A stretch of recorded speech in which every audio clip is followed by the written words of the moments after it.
তোমালোক সকলোকে আলোচনা একাডেমী এডুকেশ্যনৰ অন্য এটা ভিডিঅ' ক্লাছলৈ স্বাগতম জনাইছো আৰু এই ক্লাছত আমি তোমালোকৰ লগত আলোচনা কৰিম ধৰ ঝাৰু ধৰ ভাই এই যেটো তোমালোকৰ অম্বিকাগিৰি ৰায়চৌধুৰী দেৱৰ কবিতা আছে এই কবিতাটোৰ বিষয়ে আমি আলোচনা কৰিম এই কবিতাটোনো আসলতে কি কৈছে ধৰ ঝাৰু ধৰ ভাই ইয়াৰ অৰ্থ কি ইয়াত যে আমি যে পাম যে কবিতাটো এই কবিতাটোৰ মূল ভাৱ কি গোটেইখিনি কথা ডিসকাশন কৰিম আৰু আমাৰ ষ্টুডেন্টছ বিলাকবোৰৰ মেইনলি এইকিটা পয়েমত দিগদাৰ হয় তেওঁলোকে বুজি নাপায় কথাবিলাক যে কি ধৰ ঝাৰু ধৰ ভাই এই পয়েমটোত এই কথাবিলাকৰ দ্বাৰা কি বুজাইছে যি ধৰণে ধৰ ঝাৰু ধৰ ভাই আৰু চাবৰ সময় নাই চাই থাকোতে মুখত কেৱল ভৰিল কাজল চাই এই কথাবিলাক বুজি নাপায় প্ৰায়বিলাক ষ্টুডেণ্টে আৰু মেইনলি যিসকল ইংলিছ মিডিয়ামৰ ষ্টুডেণ্টছ আছে তেওঁলোকৰতো এইবিলাক বুজি পাবলৈ তেওঁলোকৰ বহুত কঠিন হয় তেওঁলোকৰ বাবে প্ৰব্লেম হয় অলৰাইট তো ডোন্ট वरी চিন্তা নকৰিবা তোমালোকক আজি গোটেইখিনি কথা বুজাই দিয়া হ'ব তো ষ্টাৰ্টিংতে আমি তোমালোকৰ কিতাপখনতে পঢ়িলো আহা যে কি আমি এই পাঠটোত আসলে কি পঢ়িবলৈ পাম এই পাঠবোধ নামৰ যেটো তোমালোকে পইণ্ট দেখিছা এই পইণ্টটো যদি তোমালোকে পঢ়া তেনেহলে তোমালোকৰ গোটেই কবিতাটোই ক্লিয়াৰ হৈ যাব ওকে মন কৰা ঝাৰুৱে হাৰি পুছি ঘৰ দুৱাৰ চিকুনাই তোলাৰ দৰে আমাৰ মনৰ মাজত থকা মলি স্বৰূপ পৰস্পৰ ভেদাভেদ হিংসা বিদ্বেষ ঘৃণা আদি নাইকিয়া কৰি সকলোৱে একগোট হৈ দেশখনৰ হেৰুৱা স্বাধীনতা ঘূৰাই আনি বিশ্ব দৰবাৰত এখন উচ্চ স্থান অধিকাৰ কৰিবলৈ কবিয়ে সকলোকে আহ্বান জনাইছে আৰু এই যেটো পয়েম এই পয়েমটো এতিয়াৰ পয়েম নহয় হেতু কথা মনত ৰাখিবা এই যেটো ধৰ ঝাৰু ধৰ ভাই এই পয়েমটো অম্বিকাগিৰি ৰায়চৌধুৰীয়ে ভাৰতবৰ্ষ যেতিয়া স্বাধীনতাৰ বাবে যেতিয়া আন্দোলন কৰি আছিল ভাৰতবৰ্ষৰে সেই সময়ত এই কবিতাটো লিখিছিলে আৰু এই কবিতাটোৰ দ্বাৰা তেখেতে সকলো মানুহকে আহ্বান জনাইছিলে ব্ৰিটিছৰ এগেইনষ্টত ফাইট কৰিবৰ কাৰণে মানে আন্দোলন কৰিবৰ কাৰণে সকলোকে ঘৰৰ পৰা ওলাই আহিবৰ কাৰণে সকলো মানুহকে একগোট কৰিবৰ কাৰণে তেখেতে সকলোকে ৰিকুৱেষ্ট কৰিছিলে কবিতাৰ জৰিয়তে আৰু হেতু কাৰণে তেখেতে কাৰাদণ্ড খাটিবলগীয়া হৈছিল গম পাইছা হেতু কাৰণে তেখেতক পুলিচে জেলতো ভৰাইছিলে বুজিলা ওকে ইমান দেখুৱাই আছিল তোমালোকৰ পাঠবোৰ অকমান দি দিছে তোমালোকে ইয়াতে এটা সৰুৱা আইডিয়া পাই গলা চাগে এটা মন কৰা ঝাৰুৱে হাৰি পুছি ঘৰ দুৱাৰ চিকুনাই তোলাৰ দৰে আমাৰ মনৰ মাজত থকা মলি স্বৰূপ পৰস্পৰ ভেদাভেদ হিংসা বিদ্বেষ ঘৃণা আদি নাইকিয়া কৰি সকলোৱে একগোট হৈ দেশখনৰ হেৰুৱা স্বাধীনতা ঘূৰাই আনি বিশ্ব দৰবাৰত এখন উচ্চ স্থান অধিকাৰ কৰিবলৈ কবি সকলোকে আহ্বান জনাইছে তাৰ মানে কি ইয়াৰ অৰ্থটো হৈছে চোৱা আমি ঝাৰু কিয় ব্যৱহাৰ কৰো তোমালোকে যে ঘৰৰ ৰুমটো যে হাৰা ঝাৰুটো লৈ পিনে কিয় হাৰা বিকজ তোমালোকে সেই ৰুমটো চাফা কৰিব বিচাৰিছা হয়নে ঠিক সেইদৰে কবি অম্বিকাগিৰি ৰায়চৌধুৰীয়ে আমাৰ মনৰ মাজতো এটা ঝাৰু মাৰিব গৈছে ইটস মিন নিজৰ মনৰ মাজতো কেনেকৈ ঝাৰু মাৰিবা হেতু কথা তোমাৰ পসিবলে নহয় হয়নে কিন্তু তেখেতে আমাক কৈছে কি নিজৰ মনটো তোমালোকে চাফা কৰা ঝাৰুৱে তোমালোকে যি ধৰণে মলি ঘৰৰ যিবিলাক লেতেৰা মলি ওলাই সেইবিলাক যিধৰণে তোমালোকে হাৰি অতৰুৱা ঘৰৰ ৰুমটোৰ পৰা ঠিক তেনেকুৱা ধৰণে আমাৰ মনৰ মাজতো ঝাৰু মাৰিব কৈছে আৰু ঝাৰু মাৰি পিনে আমাৰ মনৰ মাজত থকা যিবিলাক পৰস্পৰক বেয়া পোৱা যিবিলাক কথা যিবিলাক ঘৃণা যিবিলাক তোমাৰ হিংসা এই যিবিলাক মনোভাৱবিলাক কবিয়ে আমাৰ মাজৰ পৰা নাইকিয়া কৰি সকলোকে একগোট হৈ পিনে দেশখনৰ স্বাধীনতাৰ হকে ফাইট কৰিবৰ কাৰণে আন্দোলন কৰিবৰ কাৰণে এই কবিতাটোৰ জৰিয়তে কবিয়ে মানুহক আমাৰ হেতু সময়ৰ অসমৰ জনসাধাৰণক আহ্বান জনাইছিলে ৰিকুৱেষ্ট কৰিছিলে বুজিছানে বাৰু কথাটো তো এইটোৱে মানে ধৰ ঝাৰু ধৰ ভাই পয়েমটোৰ মূল কথা মানে আমি এইখিনি কথাকে এতিয়া আমি পঢ়িম অকল তোমালোকৰ যিসকল ছাত্ৰ ছাত্ৰী অসমীয়া নতুবা ইংৰাজী মাধ্যমৰ পৰা আমাৰ এই ভিডিঅ' ক্লাছটো ইউটিউবত চাই আছা তোমালোকে অসমীয়া বিষয়টোত যদি নিজকে দুৰ্বল অনুভৱ কৰা আৰু ঘৰতে পঢ়ি যদি হোৱাটছএপৰ জৰিয়তে অসমীয়া বিষয়টোৰ ওপৰত এটা কোচিং কৰিব বিচৰা তেনেহলে অনুগ্ৰহ কৰি তোমালোকৰ মোবাইলৰ স্ক্ৰিনত যেটো হোৱাটছএপ নাম্বাৰ ওলাই আছে এই নাম্বাৰত আমালৈ ফোন নতুবা মেছেজ কৰা আমি তোমালোকক সম্পূৰ্ণৰূপে সহায় সহযোগিতা আগবঢ়াম আমি তোমালোকক অসমীয়া বিষয়ৰ প্ৰতিটো পাঠ শুদ্ধ সহজ সৰল অসমীয়াত পঢ়াই দিয়াৰ লগতে পাঠৰ ভিতৰৰ প্ৰশ্ন অনুশীলনীৰ প্ৰশ্নৰ লগতে তোমালোকৰ মেট্ৰিক পৰীক্ষাৰ কাৰণে প্ৰতিটো পাঠৰ কেনেকুৱা ধৰণৰ প্ৰশ্ন চাব লাগিব আমি প্ৰতিটো কথা তোমালোকক বুজাই দিওঁ গতিকে তোমালোকৰ যিসকল ছাত্ৰ ছাত্ৰী অসমীয়া নতুবা ইংৰাজী মাধ্যমৰ পৰা বিলং কৰা তোমালোকে যদি অসমীয়া বিষয়টোত এতিয়াও দুৰ্বল হৈ আছা অনুগ্ৰহ কৰি আমাক যোগাযোগ কৰা আমাৰ ইউটিউবৰ ক্লাছখিনি যদি কৰি ভাল পোৱা আমি তোমালোকক সম্পূৰ্ণৰূপে সহায় সহযোগিতা আগবঢ়াম এতিয়া বলা আমি আমাৰ দ্বিতীয় প্ৰশ্নটোৰ ফালে আগবাঢ়ো ধৰ ঝাৰু ধৰ ভাই আৰু চাবৰ সময় নাই চাই থাকোতে মুখত কেৱল ভৰিল কাজল চাই এতিয়া আৰু এটা কথা কওঁ ক্লাছটো ষ্টাৰ্ট নকৰাৰ আগতে তোমালোকে কবিতাবিলাকৰ সদায় দুটা মিনিং তোমালোকে মনত ৰাখিব লাগিব এটা হৈছে থিওৰি আৰু আনটো হৈছে এক্সপ্লেনেশ্যন অৰ্থাৎ থিওৰিটিক্যালি কি কৈছে আৰু ইয়াত থিওৰিটিক্যালি আমাক আমাৰ প্ৰেক্টিকেল লাইফৰ কোনটো কথা বুজাব বিচাৰিছে লাইক ধৰ ঝাৰু ধৰ ভাই আৰু চাবৰ সময় নাই চাই থাকোতে মুখত কেৱল ভৰিল কাজল চাই মানুহক সেইটো সময়ত মানে অম্বিকাগিৰি ৰাইচৌধুৰীয়ে মানুহক এইটো কথা বুজাইছে এইটো কথা মানুহক আহ্বান জনাইছে যে ধৰ ঝাৰু ধৰ ভাই আৰু চাবৰ সময় নাই যে কি তোমালোকে আৰু লেট নকৰিবা নিজৰ মাজত যিবিলাক তোমালোকৰ ঘৃণা আছে যিবিলাক হিংসা আছে এইবিলাক তোমালোকে আঁতৰ কৰি সকলোৱে একলগ হৈ পিনে ওলাই আহা কিয়নো আৰু চাবৰ সময় নাই কিয় সময় নাই কিয়নো ব্ৰিটিছে সেইটো সময়ত মানে ব্ৰিটিছৰ এগেইনষ্টত যিকেইটা আন্দোলন কৰা গৈছিল অসহযোগ আন্দোলন হওক লাগে ভাৰতীয় আন্দোলন হওক লাগে নন কৰ্পৰেশ্যন মুভমেণ্ট হওক লাগে অ'কে সেই আন্দোলনবিলাক কৰা যে গৈছিলে ন সেইটো সময়ত মানে সকলোকে আগবাঢ়ি আহিবৰ কাৰণে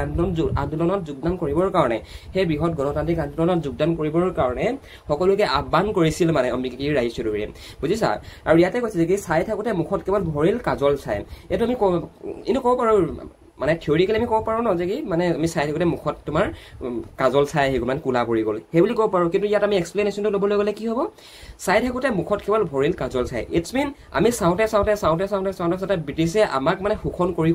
গৈ আছে অ'কে আৰু আমি আৰু সহ্য কৰিব পৰা ক্ষমতাত নাই সহ্য কৰিব পৰা অৱস্থাত নাই আমাৰ সমস্যা আমাৰ সন্মুখৰ পালেহি মানে বুজিছা হাতাম পুৰুষৰ আহা সোণৰ চোতাল ঘৰ কত যুগৰ ভুহুৰ পৰি আছে যে পুত খায় হাতাম পুৰুষৰ আমাৰ যি পূৰ্বপুৰুষ অ'কে আমাৰ যিসকল হাতাম পুৰুষ আমাৰ যিসকল পূৰ্বপুৰুষ তেওঁলোকৰ যি সোণৰ চোতাল ঘৰ অ'কে মানে আমাৰ যি পূৰ্বপুৰুষৰ যি সোণৰ চোতাল ঘৰ সেই কথাটো কৈছে মানে আমাৰ পূৰ্বপুৰুষসকল অভিয়াছলি আমাৰ বহুত বেছি ধনী আছিলে বহুত বেছি ৰিচ আছিলে হয় নাই তুমি যদি আহোম স্বৰ্গদেউসকলৰ কথাই চোৱা তেনেহ'লে মই শুনা মতে আৰু পঢ়া মতে ভৰি ধুবৰ কাৰণে তোমাৰ সোণৰ কাঁহী ব্যৱহাৰ কৰিছিলে সোণৰ কাঁহীত ভৰি থৈ ভৰি ধুইছিলে তো ইমানে মানে তেওঁলোক মানে হেৰি আছিলে কি বুলি কয় ধনী আছিলে ৰিচ আছিলে আণ্ডাৰষ্টেণ্ড কত যুগৰ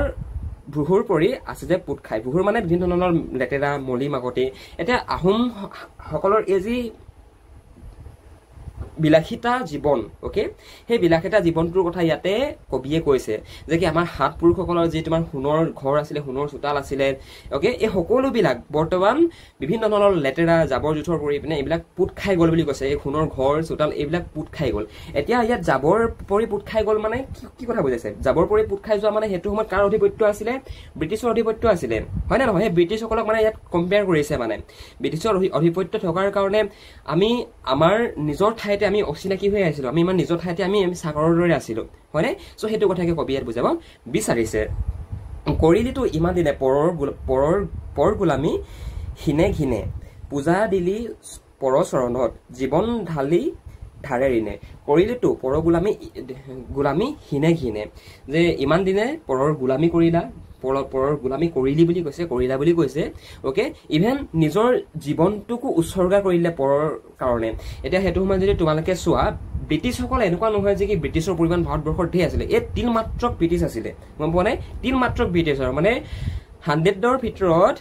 2জনহে ব্ৰিটিছ আছিলে বাকীখিনি আমাৰ ইণ্ডিয়ানে আছিলে বাট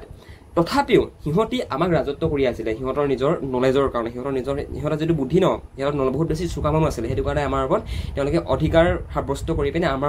আমাৰ ইয়াতে ঔপনিৱেশিক শাসন তেখেতলোকে কৰি আছিলে বুজি পাইছে মানুহলৈকে এতিয়া ইয়াত বুজাইছে যে কি এই পৰ গোলামী যে কৰিলি পৰৰ যে গোলামী কৰিলে ব্ৰিটিছৰ যে গোলামী কৰিলি ব্ৰিটিছৰ গোলামী কৰাৰ লগতে কি হ'ল এই ব্ৰিটিছসকলে যিবিলাক তোমাৰ পুলিচ আৰ্মি এইবিলাকৰ ৰেজিমেণ্ট বনাইছিলে তাতো ইভেন ইণ্ডিয়া তথা আমাৰ অসমৰ মানুহ অসমৰ যিটো প্ৰশাসনিক আছিলে তাতো অসমৰ জোৱানে থাকিব ন তাতো অসমৰ তোমাৰ ডেকা ল'ৰাবিলাকে তাত পুলিচৰ নতুবা আৰ্মিৰ চাকৰি কৰি থাকিব তো সেইটো কথা কৈছে মানে আৰু ইয়াৰ লগে লগে ব্ৰিটিছসকলে যে 200 বছৰ ৰাজত্ব কৰিছিলে 200 বছৰ মানে আমাক পুৰা চেপি পেলাইছিলে ব্ৰিটিছে 200 বছৰত প্ৰায় আমাক মানে চেপি খাইছিলে গম পাইছানে বাৰু চেপি খাইছিলে ইন দা চেন্স কি আমাৰ যিমান ৰ মেটেৰিয়েলছ আছিলে সকলোখিনি সিহঁতি নিজৰ দেশলৈ লৈ গ'ল ইভেন তোমালোকে কহিনুৰ শুনিছা কহিনুৰ হীৰা সেই কহিনুৰ হীৰাডোখৰো আমাৰেই আছিলে আমাৰ ইণ্ডিয়াৰ আছিলে গম পাইছা সেই কহিনুৰ হীৰা অকল এপিচি আছে ৱৰ্ল্ডত এপিচি লৈ গ'ল হয়নে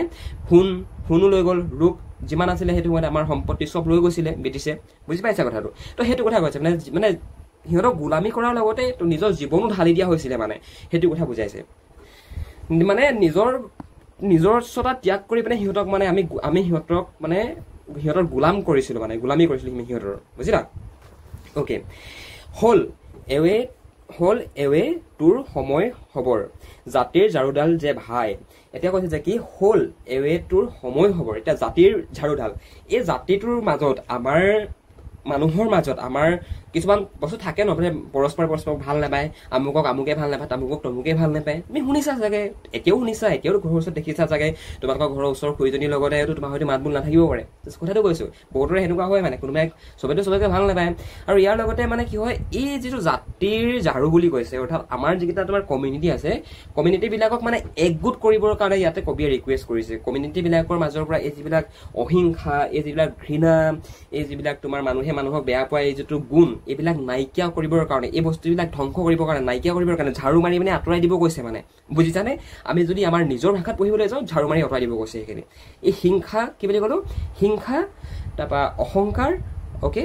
হিংসা অহংকাৰ পৰস্পৰক বেয়া পোৱাৰ যিটো মনোবৃত্তি ইটো জাতি সেইটো জাতিক বেয়া পোৱাৰ যিটো মনোবৃত্তি সেইবিলাক আঁতৰাই প্ৰত্যেকটো জাতিকে ৰিকুৱেষ্ট কৰিছে এক লগ হৈ কিনে থাকিবৰ কাৰণে নিশ্চয় বুজি পাইছা কথাটো একেবাৰে চিম্পুল হয় মানে একেবাৰে চিম্পুল তোমালোকে বুজি কিয় নোপোৱা মই কম নেকি এইটো কাৰণে বুজি নোপোৱা কিয়নো তোমালোকে থিয়ৰিটো পঢ়িব যোৱা এতিয়া তোমালোকৰ হয়তো কোনে প্ৰভাৱ পৰে যে কি কৈলোতো ইমান দিনে পৰৰ গোলামী হিনে পূজা দিলি পৰচনত জীৱন ঢালি ধাৰে ৰিনে তোমালোকক হয়তো থিয়ৰিটিকেলি পঢ়াই কোনোবাই সেইটো কাৰণে তোমালোকে বুজি নোপোৱা বা তোমালোকে যদি মেইন এক্সপ্লেনেশ্যনটো লোৱা ন ট্ৰাষ্ট মি তোমালোকে যদি এই ক্লাছটো সম্পূৰ্ণ শেষলৈকে কৰি লোৱা ন তোমালোকৰ ধৰ ঝাৰু ধৰ ভাই এই পইণ্টটো তোমালোকে চামাৰি লিখি দিব পাৰিবা বিলিভ মি আৰামত পাৰিবা অ'কে হিংসা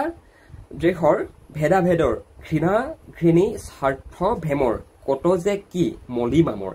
এই যিবিলাক কথা কৈছে ন যে চোৱা হিংসা তাৰপৰা মানুহৰ মাজত থকা যিটো ভেদাভেদ পৰস্পৰক ভাল পোৱা যিটো মনোবৃত্তি সেইখিনি কথা কৈছে এটা কথা এই যিবিলাক আছে মানুহৰ মাজত এইবিলাকক মলি মামৰ এইবিলাকৰ লগত কম্পেয়াৰ কৰিছে আৰু সেইটো সময়তো এনেকুৱা নাছিলে যে কি প্ৰত্যেকটো কমিউনিটিটো ইটো কমিউনিটি সেইটো কমিউনিটিক ভাল পাইছিলে ন সেইটো এতিয়াও আছে তেতিয়াও আছিলে সদায় থাকিব এইটো বস্তু যে মানুহে মানে জানা মানুহৰ এইটো নেচাৰ হয় মানুহৰ প্ৰকৃতিটো এনেকুৱা হয় মানে এটা জাতিয়ে ইটো জাতিক ভাল নাপায় মানে পায় কিন্তু মানে এতিয়াও সেইটো বস্তু দেখিবলৈ পোৱা যায় মানে এনেকুৱা কিছুমান কমিউনিটি লোক আছে যিখিনি কমিউনিটিয়ে মানে তুমি যদি সোধা যে আমুকটো কোন তুমি কি লিখা তুমি কোনটো কমিউনিটিৰ তেতিয়া মানুহে যদি তেখেতে কয় যে মই আমুকটো কমিউনিটি হয়তো তুমি বেয়াও পাব পাৰা সেইটো কমিউনিটিক মানে মানুহৰ নেচাৰটো সেনেকুৱা কিন্তু মই এইটো বস্তু সম্পূৰ্ণ বিপৰীত কিন্তু আকৌ দেই মই এটাই জানো মানৱতা কোন কি কমিউনিটিৰ ডাজন মেটাৰ একো মেটাৰ নকৰে এইবিলাক এটাই মেটাৰ কৰে মানৱতা গম পাইছা তো কবি ইয়াতে মানে এই মানুহৰ মাজত যি হিংসা আছে এই যি ভেদাভেদ আছে পৰস্পৰক বেয়া পোৱা যিটো মনোবৃত্তি এইবিলাকক মামৰ লগত তুলনা কৰিছে মামৰ লগত কম্পেয়াৰ কৰিছে কত যে মলি মামৰ কত যে এইবিলাক এইবিলাক প্ৰব্লেম অ'কে মলি মামৰ এইবুলি মানে ইয়াতে কম্পেয়াৰ কৰিছে এই বস্তুবিলাকক কোনবিলাকক হিংসা ভেদাভেদ ঘৃণা ঘৃণী স্বাৰ্থভেম অ'কে এইবিলাক স্বাৰ্থভেম মানে কি নিজস্বতা চিন্তা কৰা কিছুমান মানুহ থাকে ন স্বাৰ্থপৰ কিন্তু যিয়ে নেকি কেৱল মাত্ৰ নিজৰ কথাটো জানে বেলেগৰ কথা ভাবিবলৈ তেখেতলোকৰ সময় নাথাকে ৰাইট চ' সেইটো কথা মানে বুজি পালা এডোখৰলৈকে অ'কে যদি বুজি পালা থেংক ইউ অ'কে ভৰি জাতিৰ জীৱন যায় ধৰ ঝাৰু ধৰ ভাই বীৰ বেখেৰে ধৰ ঝাৰু ধৰ জাতিৰ জীৱন কৰ মনোহৰ শাৰী পুচি চুকে কোনে যত যি আছে জাহি যাবৰ একেবাৰে যিহে বুজাই দিছো ৰ'বা ইয়াত কৈছে যে কি ধৰ ঝাৰু ধৰ ভাই বীৰ বেখেৰে ধৰ ঝাৰু ধৰ কৈছে আমাক আহ্বান জনাইছে কবিয়ে মানে সেইটো সময়তে আহ্বান জনাইছিলে লোকসকলক যে ঝাৰু ধৰা মানে ইটছ মিন তোমালোকে সকলোৱে একগোট হোৱা ঝাৰু ধৰা একগোট হৈ পিনে তোমালোকৰ মনৰ মাজত এই যিবিলাক তোমাৰ ঘৃণা সোমাই আছে এই যিবিলাক অহংকাৰ সোমাই আছে এই যিবিলাক পৰস্পৰক বেয়া পোৱাৰ যি মনোবৃত্তি সোমাই আছে এই যি স্বাৰ্থপৰৰ যি মনোবৃত্তি সোমাই আছে সেইবিলাকক তোমালোকে শাৰী পুচি যত যি আছে চুকে কোণে যত যি এইবিলাক আছে শাৰী মেলি তোমালোকে পেলাই দিয়া অ'কে সেই বুলি মানে কবিয়ে এটা আমাকে আহ্বান জনাইছে বুজিলানে বাৰু অ'কে নহ'লে যে বিশ্বসভাত নহব তোৰ বহাৰ ঠাই এইটো কৈছে যে যদি তোমালোকে এনেকুৱা নকৰা যদি নিজৰ মাজৰ পৰা এইবিলাক বস্তু আঁতৰাই নাহা তেতিয়া এই বিশ্বত নিজকে তুমি স্বীকৃতি দিব নোৱাৰিবা নিজকে তুমি পৰিচয় দিব নোৱাৰিবা যে কি মই আমুক বুলি হয় নে নহয় সেইটো কাৰণে কয় তোমালোকে শুনিছা চাগে যে কি তোমালোকে যদি 10ডাল ইকৰা শুনিছা ইকৰা হৈছে এটা তোমাৰ এটা বাঁহ নহয় আৰু তোমাৰ বাঁহৰ ন বুলি কি বুলি কম এতিয়া আমাৰ ৰ'বা মানে বাঁহৰ টাইপৰে হয় কিন্তু বাঁহডালৰ নিচিনা ইমান ডাঙৰ নহয় মানে কলমটোতকৈ অকণমান ডাঙৰ হ'ব মানে ইকৰা বেৰ দিয়ে ন সেই ইকৰা যদি তুমি এডাল এনেকৈ ভাঙি দিয়া ন ভাং খাই যাব গম পাইছা কিন্তু 10-15ডাল যদি ইকৰা এক লোক লগাই যদি তুমি ভাঙিব চেষ্টা কৰা পচিবল নহয় মানে অৰ্থাৎ কি বুজালে ইয়াৰ দ্বাৰা যে আমি যদি যিকোনো এটা কাম একগোট হৈ কৰোঁ তেনেহ'লে তাত আমাৰ ছাকচেছ ৰেচিঅ'টো বাঢ়ি যায়নে সেইটো কথাকে কৈছে মানে সকলোকে একগোট হ'ব কৈছে কবিতাটোত কবিয়ে একগোট হৈ পিনে মানুহৰ মাজৰ পৰা এইবিলাক জাতিভেদ আঁতৰাব কৈছে জাতিভেদ প্ৰথা আঁতৰাব কৈছে হিংসা আঁতৰাব কৈছে পৰস্পৰক বেয়া পোৱা যিটো মনোবৃত্তি সেইটো নাইকিয়া কৰিব কৈছে ডিলিট কৰিব কৈছে হয়নে তো এইবিলাক কৰি পিনে সকলোকে একগোট হৈ এই ব্ৰিটিছৰ এই যে ব্ৰিটিছৰ যে আমাক যে কি বুলি কয় শোষণ কৰি আছিলে ঔপনিৱেশিক শাসন চলাই আছিলে সেই ঔপনিৱেশিক শাসন আঁতৰাবৰ কাৰণে কবিয়ে ইয়াত আমাকে অনুৰোধ কৰিছে গম পালা আৰু সেইটো কাৰণে তোমালোকে এই ডোখৰত দেখিছা ন পৰিলিটো ইমান দিনে পৰ গোলামী ঘিনে ঘিনে পূজা দিলি পৰচৰণত জীৱন ঢালি ধাৰে দিনে এইখিনি কথা মানে কবি সেইটো কাৰণে কৈছে আৰু জানা কবি এনেকুৱা ধৰণৰ কবিতা এনেকুৱা ধৰণৰ তোমাৰ কবিতা লিখাৰ কাৰণে কবিক জেলতো পঠিওৱা হৈছিলে মানে ব্ৰিটিছে গ্ৰেপ্তাৰ কৰিছিলে আৰু সেইটো সময়ত যিজন লোকে সেইটো সময়ত একচুৱেলি স্বাধীনতাৰ সময়ছোৱাত আৰু স্বাধীনতাৰ সময়ছোৱাত যেতিয়া আন্দোলন হৈ আছিলে যিকেইজন কবি এনেকুৱা ধৰণৰ তোমাৰ কবিতা লিখিছিলে যিকেইটা নেকি ব্ৰিটিছৰ ভাল নালাগিছিলে ব্ৰিটিছে মানে এইবিলাকে মানুহক উৎসাহ দি দিয়ে ন এতিয়া চোৱা এইবিলাকে তোমাক উৎসাহ দিছে নে নাই দিয়া বাৰু দিছে তুমি যদি সেইটো টাইমত থাকিলা হয় ন এতিয়া যদি ব্ৰিটিছে ব্ৰিটিছে আমাক ৰুল কৰি থাকিলে হয় এতিয়া যদি আমাক যদি কবি অম্বিকাগিৰি ৰায়চৌধুৰীয়ে যদি এই পইণ্টটো এতিয়া যদি আমাক দিলে হয় ন আমাৰ একদম তেজত প্ৰিপিৰিয়ণ্ট আহিলে হয় বুজি পাইছে না মানুহক অনুপ্ৰাণিত কৰিছিলে মানে ব্ৰিটিছৰ হকে ফাইট কৰিবৰ কাৰণে ব্ৰিটিছৰ বিৰুদ্ধে যিটো আন্দোলন কৰিছিলে আন্দোলনত জপিয়াৰ কৰিবৰ কাৰণে ব্ৰিটিছক খেদিবৰ কাৰণে বুজিলা তো কবি সেইকাৰণে সেইটো সময়ত ব্ৰিটিছে জেলতো ভৰাই থৈছিলে আণ্ডাৰষ্টেণ্ড চ' আই থিংক তোমালোকে বুজি পালা ইয়াত ঝাৰু মানে সেই তোমালোকৰ ঘৰৰ ঝাৰুটোৰ কথা কোৱা নাই দেই তোমালোকে ঘৰত যেতিয়া ঝাৰু ইউজ কৰা ন ৰাতিপুৱা গধূলি চোতাল সাৰিবৰ কাৰণে ৰুম সাৰিবৰ কাৰণে সেই ঝাৰুটোৰ কথা ইয়াতে কোৱা নাই অ'কে মেবি তোমালোকে বুজি পালা যদি বুজি নাপালা পুনৰবাৰ চাই লোৱা প্ৰমিছ কৰিছোঁ তোমালোকৰ ক্লিয়াৰ হৈ যাব নেক্সট আহিলে তোমাৰ কবি পৰিচয়টো নিজে পঢ়ি ল'বা এইটো ইয়াৰ পৰা পৰীক্ষাত কমন আহি পৰে তোমাৰ কুৱেশ্যন অ'কে আহি পৰে শব্দ অৰ্থখিনি চাবা যে কাজল চাই মানে কি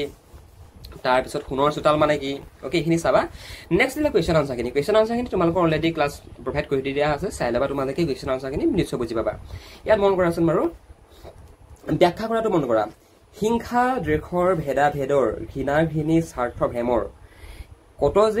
কত যে কি মলি মামৰ ভৰি জাতিৰ জীৱন যায় অ'কে ভৰি জাতিৰ জীৱন যায় এই শাৰী এটা তোমাক ব্যাখ্যা কৰিব কৈছে এতিয়া ভাবাচোন তুমি কৰিব পাৰিবা নে নোৱাৰা বাৰু তুমি যদি মোৰ কথাখিনি ভালদৰে বুজি পালা যদি হৃদয়ংগম কৰিব পাৰিলা অবভিয়াছলি তোমালোকে পাৰিবা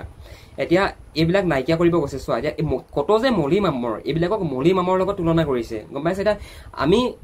ঘৰত যদি মলি ওলাই আমি কি কৰোঁ কোৱাচোন তোমালোকৰ ঘৰত যদি মলি ওলাই ইটছ মিন তোমালোকৰ ৰুমত যদি তোমাৰ অলপ ধূলি আহি যায় বোকা আহি যায় তুমি সাৰি দিবা হয় নাই ঝাৰুটো লৈ পিনে তুমি সাৰি দিবা সাৰি পিনে পেলাই দিবা ঠিক তেনেকুৱা ধৰণে এইবিলাকো মানুহৰ মাজত থকা একোটা মামৰে হয় একোটা মলিয়ে হয় বুলি কৈছে এই যিবিলাক হিংসা ঘৃণা ঘৃণী এইবিলাক মনোবৃত্তি এই যিবিলাক স্বাৰ্থভেম এইবিলাক হৈছে একোবিধ মামৰে একোবিধ তোমাৰ মলিয়ে ধূলিয়ে হয় কবিৰ কাৰণে হয় না নহয় তো সেইটো কাৰণে কবিয়ে কবিতাটোত এই এনেকুৱা ধৰণৰ যিবিলাক লেংগুৱেজ এই লেংগুৱেজ বিলাক কবিয়ে ব্যৱহাৰ কৰিছিলে সেইটো সময়ত যিহেতু সেইটো সময়ত মানুহবিলাক ইমান বেছি এডুকেটেড নাছিলে যে যিকোনো ধৰণৰ কথা ক'লে মানুহে বুজি পাব সেইটো সময়ত তোমাৰ অসমৰ 100%ৰ প্ৰায় 5% মানুহে ইংৰাজী ক'ব জানিছিলে 5% বেছি ধৰিছোঁ নেকি মই 4% 3% লোকে ইংৰাজী ক'ব জানিছিলে কিন্তু আজি 100ৰ ভিতৰত প্ৰায় তুমি মানে আৰ্বান এৰিয়াত যদি থাকা ইংৰাজীতে কথা পতা চাগে আৰু 85% ধৰিব পৰা বৰ্তমান সময়ত গাঁও অঞ্চলত বাদ দি পিনে গম পাইছা সেইটোৱে কথা মানে কুৱেশ্যন আনচাৰখিনি বুজাই থৈ দিয়া আছে তোমালোকে চাই ল'বা ক্লাছটো আৰু এই প্ৰশ্নটো মিছ নকৰিবা দেই ধৰ ঝাৰু ধৰ ভাই কবিতাটিৰ মূল ভাৱ লিখা বহুত বেছি ইম্পৰ্টেণ্ট কুৱেশ্যন হয় তোমালোকে এই প্ৰশ্নটো চাবা কৰাই দিয়া আছে চাবা আৰু বুজনিটো আগতে লৈ ল'বা বুজনিটো আগতে ল'লেহে তোমালোকে প্ৰশ্ন উত্তৰটো পৰীক্ষা লিখিবগৈ পাৰিবা আৰু বিশ্বাস কৰা তোমালোকে পৰীক্ষাত মুখস্থ কৰি ধৰ ঝাৰু ধৰ ভাই মুখস্থ কৰি পৰীক্ষা লিখিবাগৈ পাহৰি যোৱা সেইটো কথা পচিবলে নহ'ব তোমালোকৰ কাৰণে দৃষ্টান্তৰ মই অসমীয়া জিকিৰ প্ৰশস্তি যদি সেইকেইটা আহি যায় তেতিয়া তুমি কি কৰিবা যদি এইটো মুখস্থ কৰি নাই যদি এইটো নাহে তেতিয়া সেইটো কাৰণে ইউটিউবত যে তোমালোকক কিছুমানে চাৰ্চ কৰা গৈ পিনে যে আমুক চেপ্টাৰ আমুক MCQ কমন বুলি সেইটো কাম নকৰিবা তোমালোকে দেই সদায় আণ্ডাৰষ্টেণ্ডিংটো ক্লিয়াৰ কৰি লোৱা বুজনিটো লৈ লোৱা বুজনিটো লৈ ল'লে যিকোনো ধৰণৰ প্ৰশ্ন উত্তৰ তোমালোকে কৰিব পাৰিবা কেনেকুৱা লাগিলে ক'বা যদি হোৱাটছএপৰ যোগেদি কৰি আছা তেনেহ'লে ক'বা কেনেকুৱা লাগিলে যদি ভাল লাগিলে ক'বা যদি বেয়া লাগিলে ক'বা যদি বুজি পালো বুলি কৈ দিবা okay thank you so' much next ক্লাছটো কোনটো ছাবজেক্টৰ ওপৰত কৰিবা কি কৰিবা কৈ দিবা আমি তোমালোকক কৰাই দিম okay thank you bye by